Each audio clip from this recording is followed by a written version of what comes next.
Okay, hey there guys, so in today's war we're up against New Nation again. This is our second time facing them this season. Of course, it's New Nation. Very, very good alliance, top tier every season for the past, I don't know how many seasons. A lot, I guess, right?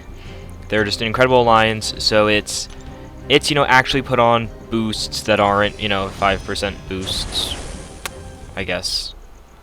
The last time we faced them, I put on a 10% boost, and I've gotten flamed every day for the past season because of that.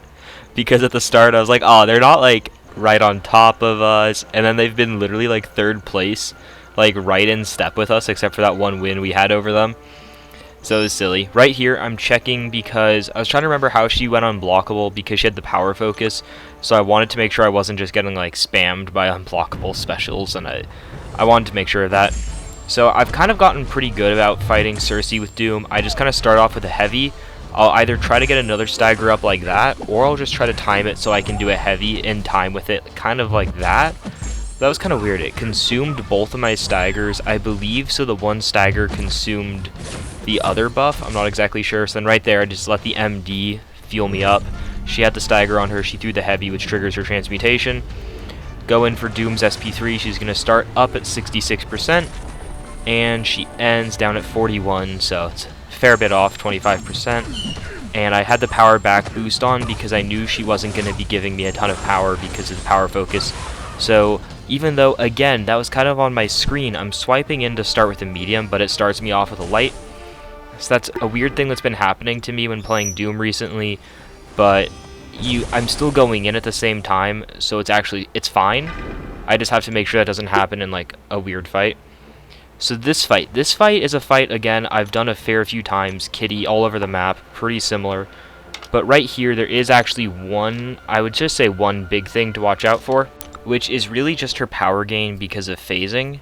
So I'll be honest from the start, I did not do the best job about maintaining her power throughout this fight. I went back and checked while I was doing the voiceover, and she's actually only a rank 3. I thought she was a rank 4 because of the damage I was doing. I didn't put on suicides, and thinking back about it, I really should have. I had a really long week, but then I was having a very long Saturday. Right here, I got to do what I generally like to do. I like trying to time it on this node specifically, where the miss and the unstoppable are at similar times. But right here, as you can see, I got pretty far back against my wall already, and she's at 2 bars of power. So she's actually going to throw her special 2 here, which is really helpful, and she's actually throwing some heavies, and I'm able to get a reparry here, and I have a power drain on her, so it's all going well, all peachy and everything. I see the miss, so now I have to back up. I take a parry. I missed that parry. If I had hit that parry, I would have been able to go back in. And right here, I end up not going for a light ender for some reason, so I can't remove her prowess. I parry again, putting her just about in an SP3. She has 3 prowess, so she's going to phase on every single dash in, and I also can't stun her. So right here, she luckily throws the second medium when I go for the block. So I was able to create the opening by her hitting that, and I was able to get in before she threw her SP3. So that fight at the very end got a little bit risky and a little bit worse than it should have been. I think I should survive that SP3. She did have 4 prowess. I don't remember if she had a cowardice on, even though I literally was just watching the video. It's kind of dumb of me. She should have had a cowardice on. You should have a cowardice on that whole fight, if I'm being honest. So I'm not sure if I did or didn't. I should have put the suicides on because I had the 2 Nimrod fights back to back, but I didn't think about it. I need to get better about thinking about that. Even though I've had them now for 6 months, it's still just not something I think about because I've played this game for a while, just always ignoring suicide's existence. So here against Sauron, I wasn't really too worried about this fight because of the regens and the prowess he gains. It's a pretty easy fight without suicides. Again, this fight ends not in just 1 SP2. So I really should probably either awaken Nimrod, or I need to be using suicides literally every time. Because as you saw with that Kitty Pride, it can get a little bit risky if you prolong the fight too much. That's not anything against Nimrod, it's just I could have or should have played that better. So here, as I said, I had a very long Saturday. I got up pretty early in the morning, or at least pretty early for me, to go do something. And then later in the day, I had something with some friends. And so my 6-hour boosts wore off, even though I put those on at 2 or 3 p.m. So this was a fair bit later that day. Map was cleared. I was supposed to wait for this Dragon Man to go down. I was offering someone to taxi them, and I would take this Dragon Man while the global was still up, but we're like, it's against noon, let's play it safe. There's no reason for me to have to taxi him. It was kind of just like a, hey, if someone can type of taxi. So here, I just need to make sure I keep his power charge buff off of him, because the node has the unblockable if I get the 3 debuffs, and so you already have the 1. So if he were to place 2 of those on me at the same time, it would be very, very bad. There's also one thing I've always found very weird about Dragon Man. Right here I'm just pushing him up to the SP2, so that way I can Doom Loop him here.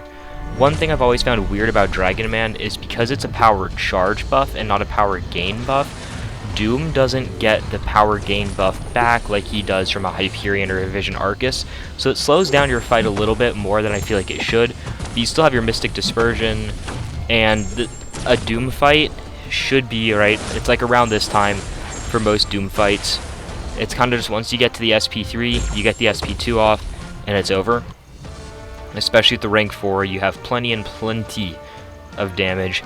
And that was it for this war. In section 1, actually, I had to split the lane, so that's why it was only the 4 fights. And here was the final score. It was 6-3. Some really interesting deaths. It was a very good war, though. Noon always plays super, super well. It's always such a fun war against them.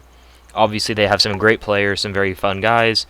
Yeah, like, it's a very good war every single time. Both sides enjoy it a lot. And again, good friend here. Especially when I have the short videos, I'm going to ask him for his stuff. But I might just ask him for it a lot of the time, because I know some of you guys don't like the editing I do as much. So for these, I'll be doing some edits as I throw on the hallucination edit. I find the editing fun. That's a big reason I do it. And so this is a fight that is normally a lot longer. That Doom fight can be very, very painful. It's Conflictor, so Apocalypse does that very well because he cannot be purified, and then they put on the Mr. F pre-fights, or he brought his own Mr. F pre-fight, actually.